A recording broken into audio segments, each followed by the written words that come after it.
J'ai demandé à 40 personnes de m'héberger dans la même journée. 40 refus. Et le problème, c'était pas eux. 100 jours de survie sans argent à Paris en étant timide.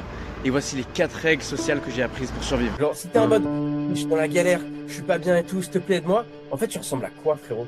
Tu ressembles aux 50 000 SDF qui passent dans la rue et qui leur disent exactement la même chose. Il y a un moment donné, il y a un soir où j'étais là, frérot. J'avais essayé de parler, genre, vraiment, à une quarantaine de personnes dans la journée. J'ai demandé à tout le monde si je pouvais dormir chez eux. Tout le monde m'avait dégagé. Je me sentais super mal, j'étais fatigué, j'avais faim. Et genre, j'étais là en mode frérot, je me suis dit, mais en fait, t'as beau être, même si t'es blanc, même si t'es un jeune homme, t'essayes de parler bien, les gens ils s'en foutent de ta gueule, gros. Ils pensent, les gens à Paris, ils ont leurs problèmes, ils ont leur vie, ils s'en foutent de ta gueule.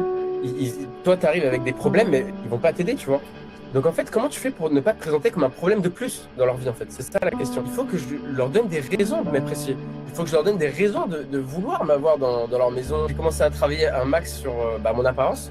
J'ai commencé à être en mode looks maxing, gros. Je trouvais des moyens de me raser, de me faire une coupe. J'ai trouvé des coiffeurs gratuits.